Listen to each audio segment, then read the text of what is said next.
Bismillahirrahmanirrahim. Assalamualaikum warahmatullahi wabarakatuh. Alhamdulillahirabbil alamin, wassalatu wassalamu ala asyrafil anbiya'i wal mursalin Sayyidina Muhammadin wa ala ali Sayyidina Muhammad, amma ba'du.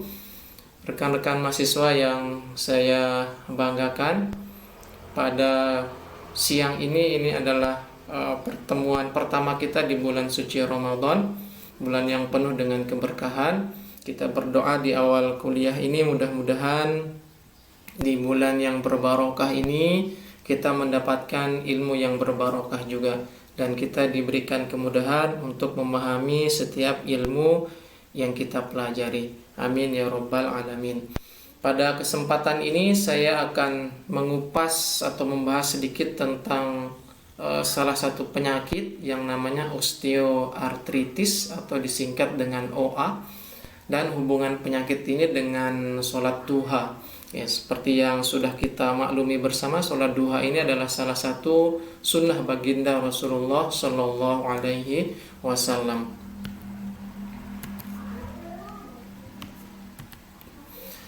Ini outline pembahasan kita pada siang ini. Pertama kita akan melihat tinjauan osteoartritis, kemudian tinjauan sholat duha, dan sedikit nanti ada hipotesis yang akan saya bahas di akhir slide. Mengapa ada pembahasan hipotesis padahal mata kuliahnya adalah Tibbun Nabawi? Karena ini. Nah, pembahasan pada siang ini sengaja saya kemas dalam bentuk dalam bentuk penjelasan proposal. Saya harap ini bisa memberikan semacam ide, semacam gagasan tentang best practice atau trik untuk menyusun proposal penelitian, baik yang level, kalau sekarang kan level skripsi ya, proposal skripsi, trik untuk menyusun proposal skripsi mulai dari mendapatkan ide sampai merumuskan hipotesisnya, sehingga proposalnya bisa jadi dengan cepat, dan tidak hanya cepat tapi juga tepat ya. Nanti saya akan berbagi di pertemuan ini bagaimana step by step kami menyusun proposal yang judulnya ini pengaruh sholat duha terhadap derajat osteoartritis atau OA. Tekanan darahnya ini dihilangkan setelah ada perbaikan dari reviewer pada pasien poliortopedi RSUP NTB. Ini proposal ini sudah kami ajukan ke Kementerian Agama dan statusnya didanai pada tahun 2020. Namun tahun 2020 masih kita berhadapan dengan COVID-19, sehingga ini diundur kembali di tahun 2021 atau mungkin nanti di tahun 2022. Yang jelas sudah didanai statusnya. Nah, ini saya bertiga, saya selaku sebagai ketua, anggotanya Ibu Mu'minah, dan ada anggota yang kedua dari FUSA, dari Fakultas Usuluddin. Nah, saya akan berbagi bagaimana caranya atau bagaimana langkah kami menemukan ide judul proposal seperti ini sampai judul ini bisa lulus di tahap seleksi oleh reviewer. Nah, saya mengira ini inline atau sesuai dengan pembahasan kita di Tibbun Nabawi, sehingga sengaja saya kemas dalam bentuk penjelasan proposal. Nah, rekan-rekan mahasiswa, dalam menyusun suatu ide untuk penelitian tentu kita harus membaca literatur dan menemukan beberapa fakta-fakta. Nah, kami tidak langsung menuju ke penyakit osteoartritisnya, tapi pertama kali kami melihat beberapa hadis tentang keutamaan sholat. Dalam hal ini sholat duha, kami baca hadis tentu hadis yang sudah derajatnya sahih. Kemudian kami membaca salah satu hadis tentang sholat duha. Dalam hadis riwayat Imam Muslim disebutkan bahwa setiap pagi, setiap ruas anggota badan kalian wajib dikeluarkan sedekahnya. Setiap tasbih itu adalah sedekah. Setiap tahmid adalah sedekah. Setiap tahlil juga adalah sedekah. Setiap takbir adalah sedekah. Menyuruh kepada kebaikan adalah sedekah, dan melarang berbuat mungkar itu pun juga termasuk sedekah. Nah, di akhir hadis ini disampaikan semua itu dapat diganti. Semua itu dapat diganti dengan sholat duha 2 rakaat. Nah, di sini semua itu dapat diganti dengan sholat duha 2 rakaat. Ini hadis yang kami temukan tentang sholat duha. Kami belum berpikir ke arah osteoartritisnya belum.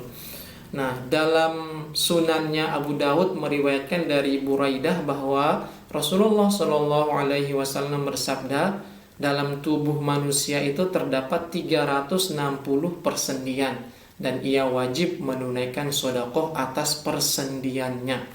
Ini apa yang disampaikan melalui kalam Rasulullah Shallallahu Alaihi Wasallam sudah kita maklumi bersama, itu bukan berasal dari hawa nafsu beliau, bukan dibuat-buat apalagi, tapi itu berdasar dari wahyu dari Allah Subhanahu wa taala. 360 persendian ini kan angka kuantitatif yang tidak boleh keliru kuantitatifnya, dan ilmu modern zaman sekarang sudah membuktikan bahwa persendian kita jumlahnya 360 sendi, dan ia wajib menunaikan sedekah atas persendiannya. Kalau ada 360 sendi dan setiap ruas anggota badan ini kami maknai sebagai persendian. Sehingga berarti setiap hari tubuh kita atau sendi kita harus bersedekah minimal 360 sedekah. Dan itu bisa diganti dengan 2 rakaat sholat duha. Jadi ada kata-kata kunci atau keyword dalam hadis ini yang kami ambil. Yang pertama ini adalah kata sholat duha, yang kedua adalah kata persendian, dan yang ketiga adalah kata sedekah. Apa hubungannya ketiga kata kunci ini? Nah, itu dari situlah mulai kemudian muncul petunjuk untuk mencari literatur seperti apa yang harus ditelusuri sampai kita menemukan ide penelitian. Kita lihat, nah, sedekah yang pertama, kata kunci pertama itu adalah sedekah. Dalam hadis itu dikatakan, obatilah orang-orang yang sakit di antara kalian dengan cara bersedekah. Hadis ini dihasankan oleh Syekh Al-Albani di dalam Sahih Al-Jami'. Ini Syekh Al-Albani salah satu syekh yang ahli dalam bidang hadis pada zaman belakangan ini. Jadi sedekah itu bisa berperan sebagai penyembuh atau bisa menyembuhkan penyakit pada manusia. Jadi sedekah dengan kesembuhan. Jadi kalau misalnya tadi sendi diwajibkan untuk bersedekah setiap hari, berarti kalau misalnya sendi itu mengalami gangguan atau penyakit, kemudian kalau misalnya dia diobati dengan sedekah, maka berdasarkan hadis ini kita duga dia memiliki efek untuk kesembuhan penyakit sendi tersebut. Nah, kemudian di dalam Al-Quran kami menemukan balasan-balasan Allah terhadap kebaikan-kebaikan yang dilakukan oleh hambanya.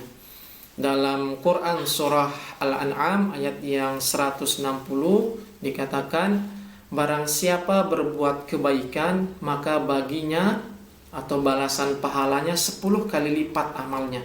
Jadi satu kebaikan dibalas oleh Allah 10 kali lipat kebaikan dari Allah. Dan barang siapa berbuat kejahatan dibalas seimbang dengan kejahatannya. Mereka sedikit pun tidak dirugikan atau dizalimi. Nah, dalam Quran surat Al-Baqarah ayat yang 261 ini Allah pun juga menjanjikan balasan 700 kali lipat untuk satu kebaikan, yang ayatnya dan perumpamaan untuk satu kebaikan itu, ini maknanya. Saya masih ingat dulu bunyi ayatnya.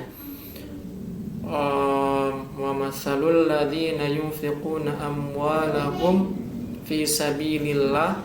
Oh ya. Wa matsalul ladzina yunfiquna amwalahum fi sabilillah kamatsali habbatin ambatat sab'a sanabila fi kulli sumbulatin mi'atu habbah wallahu yudha'ifu liman yasha.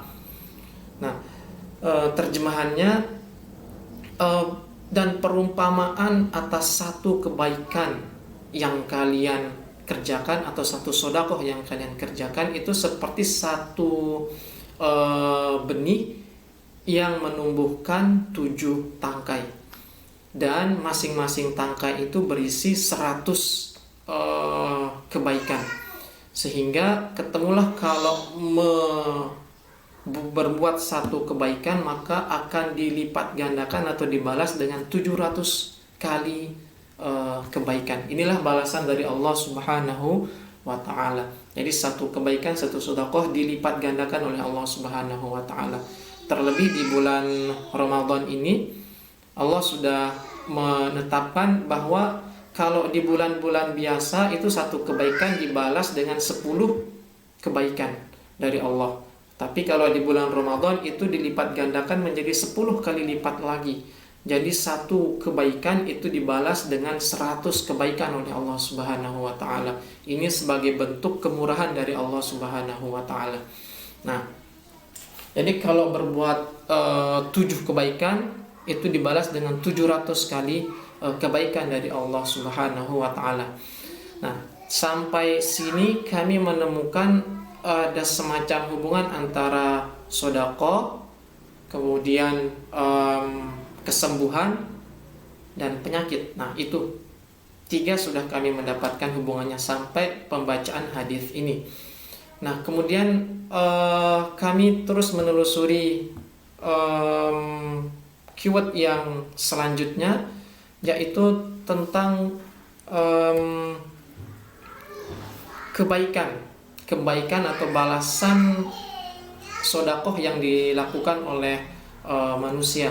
Allah Subhanahu wa ta'ala ternyata membalas satu kebaikan itu tidak hanya dalam bentuk materi, tidak. Misalnya materi itu dibalas dengan uang kontan, itu tidak hanya seperti itu. Bisa juga Allah membalasnya seperti itu. Misalnya kita bersedekah 1.000, kemudian Allah membalasnya menjadi 70.000, itu bisa. Itu salah satu Ustadz Yusuf Mansur, ada buku beliau The Power of Miracle, kekuatan dari The Miracle of Sedekah, keajaiban dari sedekah. Jadi dasarnya seperti ini dari hadis dan ayat Al-Quran ini. Namun tidak hanya dalam bentuk materi Allah membalas kebaikan yang dikerjakan oleh hambanya, tidak. Allah juga bisa membalasnya dalam bentuk non materi. Nah, ini kami dapatkan dari literatur penjelasan hadis, ulasan hadis. Nah, salah satu bentuk balasan kebaikan Allah dalam bentuk non materi itu adalah kesehatan. Nikmat kesehatan itu adalah salah satu bentuk balasan Allah terhadap kebaikan-kebaikan yang sudah dilakukan oleh hambanya. Nah, nikmat kesehatan itu kalau dimaterikan atau kalau diuangkan tentu sangat luar biasa, dan kita tidak bisa membayar nikmat kesehatan itu. Contohnya nikmat kesehatan berupa oksigen. Kita normal menghirup oksigen setiap hari. Nah, pernahkah kita berpikir dalam 1 jam atau 1 menit itu berapa oksigen yang kita hirup? Berapa oksigen yang kita hirup? Kalau misalnya 1 menit kemudian dikalikan lagi 1 jam, kemudian 1 hari, terus 1 bulan, 1 tahun, kalau kita kalkulasikan oksigen yang sudah kita hirup ini berapa? Terus kalau misalnya Allah tidak menggratiskan oksigen ini, kalau misalnya dia itu dikenai harga dengan nominal tertentu, kan orang-orang yang mohon maaf mengalami gangguan dalam hal pernafasan, dia harus dibantu dengan selang untuk bernafas. Nah, yang dimasukkan apa? Yang dimasukkan oksigen. Oksigen itu sudah Gratis atau tidak gratis yang dimasukkan? Tidak gratis. Nah, satu tabung oksigen itu kalau di rumah sakit itu harganya sampai 40 sampai 50 ribu satu tabung. Itu satu tabung mungkin isinya sekitar berapa? 10 literan. Kalau taruhlah misalnya itu satu tabung itu harganya 50 ribu untuk 10 liter. Dan kita membutuhkan oksigen setiap, misalnya saja 1 jam itu adalah 100 liter. Berarti 1 jam kita harus membayar sebanyak berapa? 500 ribu. Ya. Maaf, 5 juta. 5 juta 1 jam. Nah, kalau 24 jam berarti 5 juta kali 24 sekitar 125 juta sekian. Itu 1 jam. Kalau dia 1 hari. Kalau dia 1 bulan, kemudian 1 tahun, dan kita kalikan dengan umur kita sekarang ini, taruhlah saya umurnya sekarang 34 tahun, berapa? Tentu tidak bisa kita bayar nikmat oksigen yang kita hirup ini. Nah, oleh karena itu balasan Allah berupa nikmat kesehatan ini adalah salah satu balasan yang kalau kita uangkan itu tidak bisa kita bayar. Oleh karena itu kita harus betul-betul mensyukuri dengan sepenuh kesyukuran dan setinggi-tingginya kesyukuran tentang nikmat kesehatan yang diberikan Allah Subhanahu wa taala kepada kita. Nah, kemudian kita kembali ke sedekah, terus ada kesehatan. Sedekah ada balasan kebaikan dari Allah. Balasan kebaikan itu tidak hanya berupa materi, tapi dia bisa berupa non materi. Kalau yang berupa non materi ini salah satunya adalah bentuknya kesehatan. Nah, dari sini kemudian kami mencari apa jenis penyakit yang sering dialami atau sering menyerang tulang. Dalam hal ini persendian. Sehingga kami browsing dan akhirnya kami ketemulah yang namanya osteoartritis. Nah, ini salah satu penyakit yang sering menyerang sendi. Mengapa kami mencari penyakit yang sering menyerang sendi? Ya karena kami menemukan literatur berupa hadis sholat duha tadi di awal.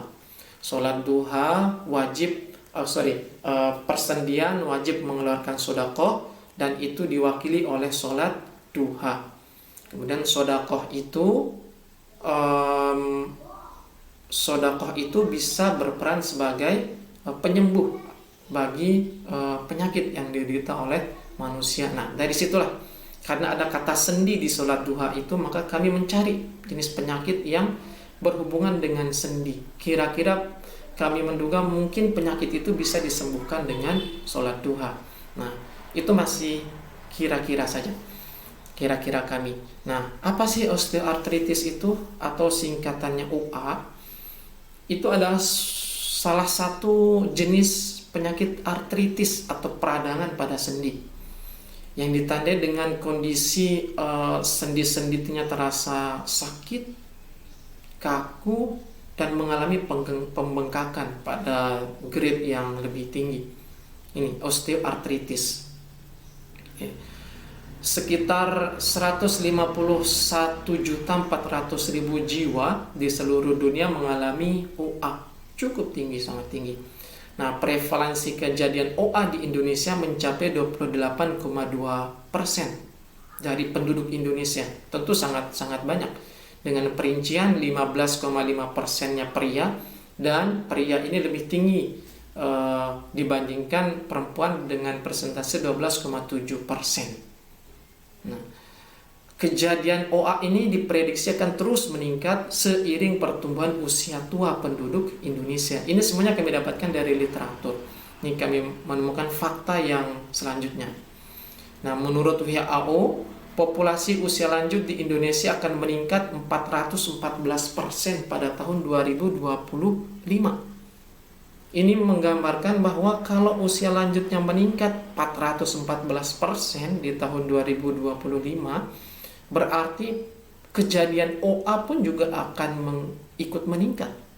Karena sebagian besar dia menyerang di usia tua, bisa juga dia menyerang di usia muda.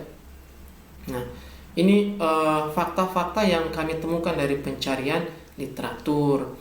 Nah, satu best practice untuk teman-teman mahasiswa, kalau mencari suatu topik itu didukunglah dia dengan data-data kuantitatif yang mampu meyakinkan orang dan mampu meyakinkan kita sendiri dulu sebelum ke orang bahwa penyakit ini betul-betul sangat urgen untuk diteliti dan dia mengalami tren kenaikan. Nah, kalau ada tren kenaikan itu artinya penyakit itu sangat urgen untuk dilakukan penelitian. Oke. Nah, seperti ini. Lebih dalam ke OA-nya karena ini tibbun nabawi, jadi saya lebih dalam menjelaskan OA-nya. Pada kasus osteoartritis ini, nah ini tulang yang satu, kemudian ini tulang yang lain. Kalau dilihat ini ada persendian antara ini, sepertinya di sini persendian di siku yang ini, oke? Karena ada ini kayaknya ini tulang yang ada di tungkai bawahnya. Nah, ini ada tulang satu, ini tulang yang kedua, ini yang normal. Persendiannya seperti ini.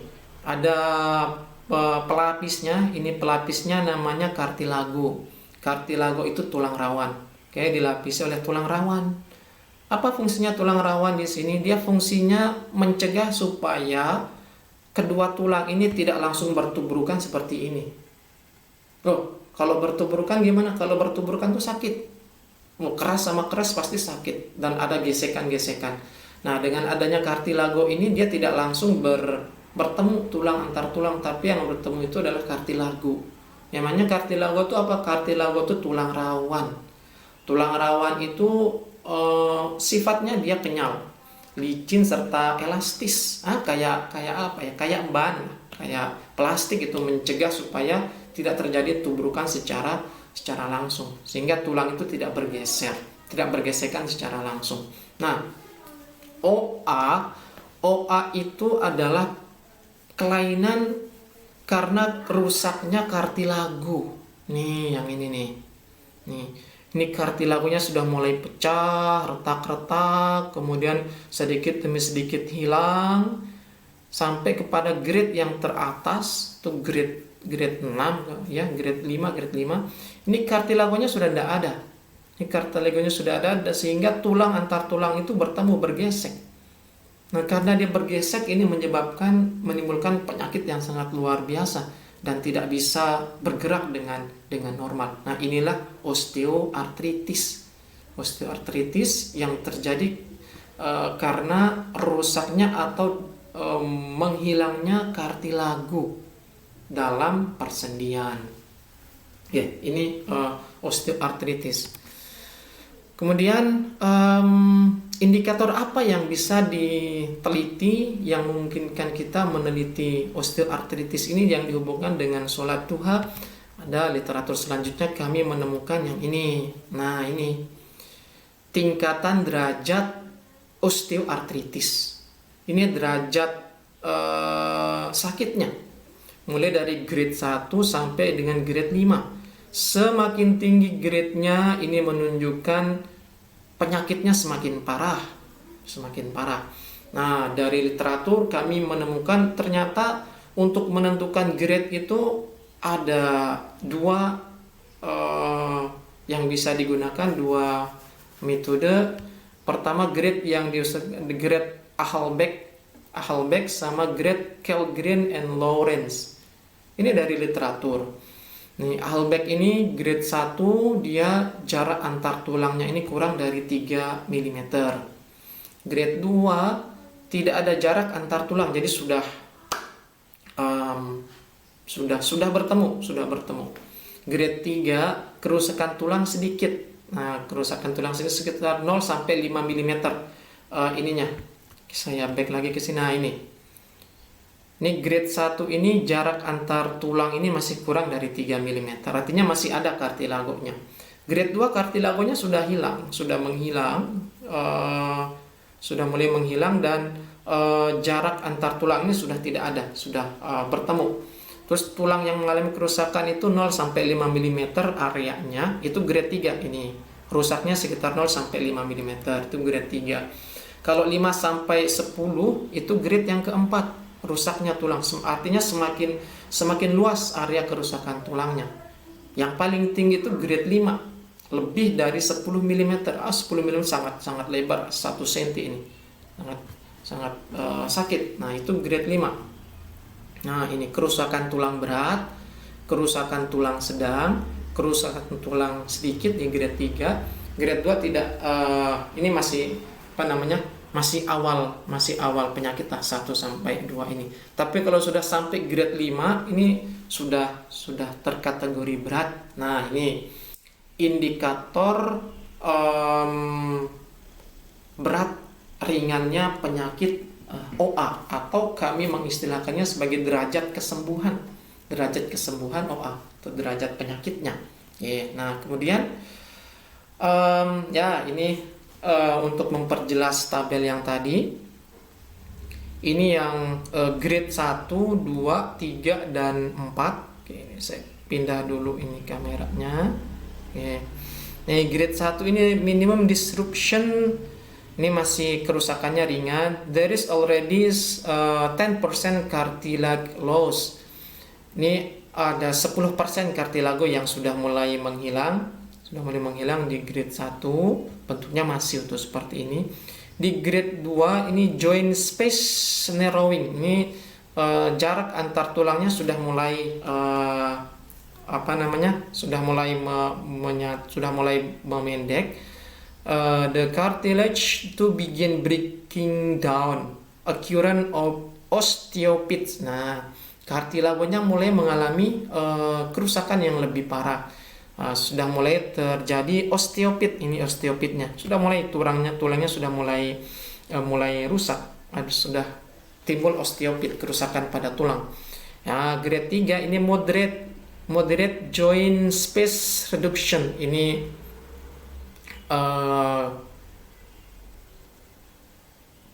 pengurangan kartilago ini sudah mulai banyak berkurang, sudah mulai retak-retak. Gaps in the cartilage can expand until they reach the bone. Jarak antar kartilago satu dan kartilago yang lain sudah mulai menipis, dan tulang satu dan tulang yang lain sudah mulai bertemu. Nah, ini yang grade keempat. Nah, ini yang sangat parah ini. Grade 4, joint space greatly reduced. Joint space ini joint space. Jarak antar tulang satu dan tulang yang lain. Di grade 4 ini sudah tidak ada jaraknya. Satu, seperti ini. Dan 60% of the cartilage is already lost. 60% sudah menghilang kartilagonya, khususnya di bagian persendiannya ini. Nah, large osteophyte, ini osteophyte dalam jumlah yang luas ini. Penyakit ringan. Seperti inilah derajat-derajat penyakit pada osteoartritis. Nah, kemudian derajat kesembuhan atau derajat penyakit ini itu bisa diukur oleh dokter, bidang apa ya yang cocok ini, bidang poliortopedi, betul. Dokter spesialis di poliortopedi. Jadi itu bisa diketahui oleh dokter. Kita selaku biologiwan nggak bisa, karena kita bukan tenaga medis. Yang bisa itu adalah dokter. Kami membutuhkan dokter, nanti akan menggunakan jasa dokter untuk menentukan penyakit OA pasien ini derajatnya sudah 1, 2, 3, 4, atau 5 gitu. Nah, kemudian dari sampai pembacaan derajat kesembuhan ini, semakin tinggi derajat OA-nya itu menandakan penyakitnya semakin berat. Tapi semakin rendah itu penyakitnya semakin ringan, dan derajat kesembuhannya dia menjadi tinggi. Nah, kemudian dari situlah muncul hipotesis. Hipotesis itu munculnya terakhir setelah kita membaca literatur, fakta-fakta, kemudian menghubungkan antara fakta satu dan fakta yang lain. Ingat, Hipotesis itu bisa disusun kalau kita sudah menemukan teori, menemukan fakta, dan kita menggabungkan fakta itu menjadi satu kesatuan yang berhubungan. Yang awalnya tidak ada yang menyangka dia berhubungan, tapi begitu kita meramunya, sehingga kita bisa menjadikan dia menjadi dua teori yang berhubungan. Maksud saya tadi ada teori tentang sholat duha, dari hadis tentang sholat duha, kemudian hadis tentang sodakoh, terus hadis atau ayat Al-Quran tentang balasan Allah kepada sodakoh. Itu kan beberapa fakta dari literatur yang sebagian orang menganggapnya kalau dia tidak berpikir itu seolah-olah tidak ada hubungannya sama sekali. Tapi dengan kita membacanya, mengkajinya lebih dalam, kita bisa menghubungkan ketiga hadis itu ditambah dengan Al-Quran tadi. Kemudian kita mencari osteoartritis. Nah, kemudian osteoartritis ini kita gabungkan dia dengan apa tadi itu? Manfaat sodakoh pada kesembuhan penyakit. Nah, dari situlah kita mendapatkan hipotesis. Hipotesis itu selalu berpasangan, HO dan HA. HO itu pasti dia itu kaku, tidak bisa diapa-apakan. Kaku itu artinya misalnya tidak berpengaruh. Nah, itu di HO kami membuat sholat duha tidak mampu menurunkan derajat penyakit osteoartritis. HA sebaliknya, HA ini dia fleksibel. Misalnya dia berpengaruhnya bisa meningkat, bisa menurun. Sholat duha mampu menurunkan derajat penyakit osteoartritis. Teman-teman, sebagai penutup, kalimat di hipotesis ini bukan kalimat sembarangan. Ini kalimat yang berat. Beratnya mengapa? Karena dia dilandasi oleh teori-teori dan fakta-fakta yang kita temukan. Tidak mungkin kami berani menyatakan dia mampu menurunkan derajat penyakit OA kalau kami tidak mendapatkan teori yang bisa mendukung kami bahwa dia menurunkan derajat penyakitnya. Lah, teori yang mendukung kami ini teori mana? Itu teori bahwa sodakoh bisa berperan sebagai kesembuhan terhadap penyakit. Itu yang mendukung kami. Terus sholat duhanya dari mana? Teorinya? Sholat duha dari situ, dari hadis bahwa semua sodakoh yang setiap hari itu bisa diwakili oleh 2 rakaat sholat duha. Sehingga sholat duha kami duga mampu menurunkan derajat penyakit osteoartritis karena sholat duha bisa mewakili sodakoh. Sehingga dengan kita sholat duha, kita sudah melakukan sodakoh. Dan kalau sudah melakukan sodakoh, berarti kita sudah berikhtiar untuk menyembuhkan penyakit yang kita derita. Oke, baik. Seperti inilah teman-teman jalannya pemikiran kami sampai menemukan satu judul yang dianggap oleh reviewer nasional itu judul yang sangat layak untuk didanai. Dan tidak tanggung-tanggung, dananya besar, 40 juta rupiah. Coba teman-teman bisa bayangkan dengan belajar teori, menggabungkannya sampai hipotesis dan membuat judul, itu kita bisa mendapatkan nominal 40 juta rupiah. Namun nominal ini kan adalah efek samping dari tugas kita, kewajiban kita untuk menuntut ilmu. Dan itu balasan dari Allah atas ikhtiar yang kita lakukan dalam menuntut ilmu. Baik, ini yang bisa saya sampaikan teman-teman. Sengaja saya sekali lagi melakukan pembahasan seperti ini karena pembahasan di Tibbun Nabawi itu membutuhkan pembuktian sains yang lebih dalam. Rasulullah sudah memberikan kita keyword, sudah memberikan kita kata kunci. Allah juga sudah memberikan kita kata kunci. Tinggal kita maksimalkan nikmat pikiran, nikmat otak yang diberikan oleh Allah kepada kita untuk kemudian meramunya menjadi satu topik penelitian yang bisa rekan-rekan angkat dalam penelitian tugas akhirnya. Baik, assalamualaikum warahmatullahi wabarakatuh.